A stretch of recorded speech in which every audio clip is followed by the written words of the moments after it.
All right, just installed my first bathtub. It is a Delta 400 curve model. Costs about $250 at Home Depot.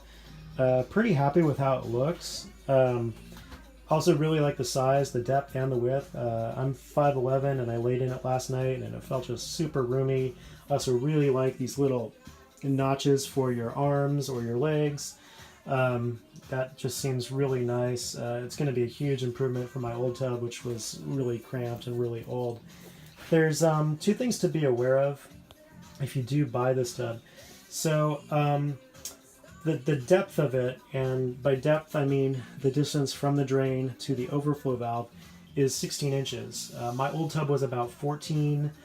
I think like a deep soaking tub is 17 or 18, so this is kind of right in the middle. No man's land. And what that will mean is when you buy your drain kit, you'll notice it only goes up to 15 inches. You need a 16 inch. So what you want to do is buy a 24-inch ABS pipe like this, 1.5 inches.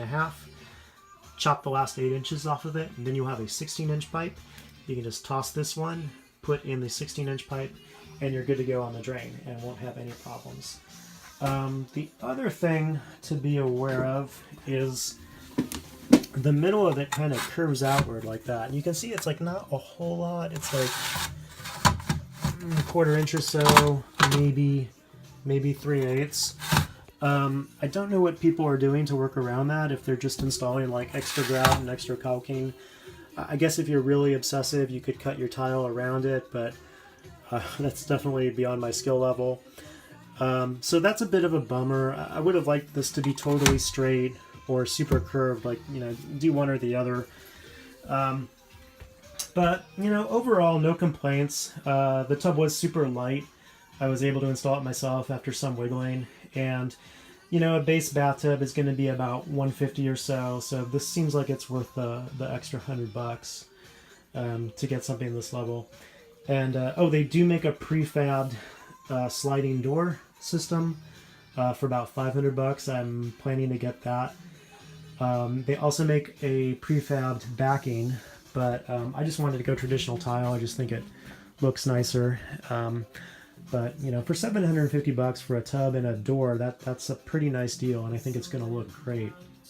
For the screws, I happen to have some 1.25" panhead stainless steel, which is exactly what they recommend going into the studs.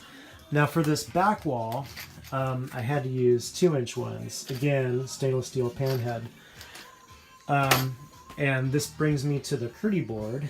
So when I demoed my bathrooms, I got a bit of a surprise that the studs were only 2.5 inches deep. Show it to you there. Well, maybe, okay, 2 3/4, but anyway, it was well short of the 3.5 inch you would expect. And what really brought me to the Schluter Kerdi system are these prefab niches. You get them for $60 to $100 on Amazon, and they just seem like major time savers, especially if you're a beginner and want to do it yourself project.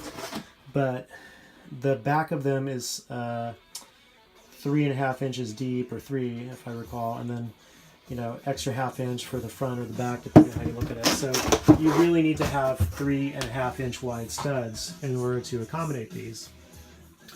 So what I did as a solution was I started with some drywall shims over the existing studs, and then threw 3/4 inch plywood on top of that. And that got it to the perfect depth, and you can see I got just a little, you know, maybe a little 1/16 or 1/8 of an inch there to spare. But it fits nice and snug. The other challenge I had is, so technically the studs in this bathroom are 24 inch. You can see them here and here. You can see where the drywall screws on the ceiling are. Now, if you've got 24-inch studs, Schluter Kerdi Board, you should be buying 3/4 inches, and you won't be able to find that in the big box stores. So what I did as a solution, so that I could use the standard 1/2 inch Kerdi board, is someone had already installed like supplemental studs here and there, kind of at, you know, weird distances. This is like 9 inches and 11 inches gap, and this is like 6 or 7. I installed a final stud, additional stud right there.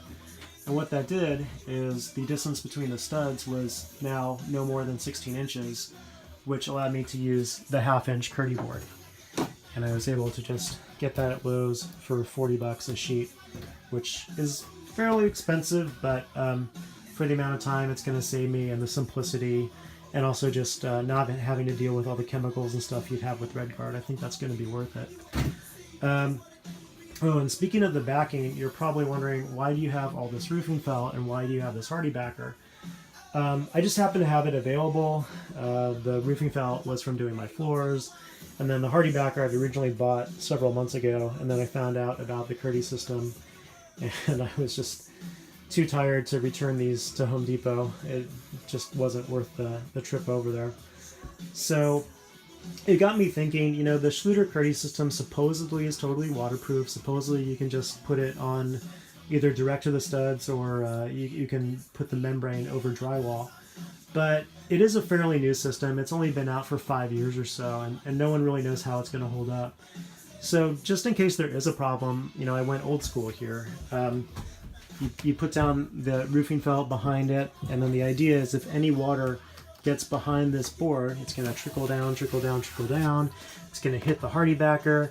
Most of it's going to get sucked up, and whatever doesn't is going to come down here and roll right into the tub. So I feel this is a belt and suspenders approach. It's pretty fail-safe, and it really didn't take much extra time or effort. So just my idea on that.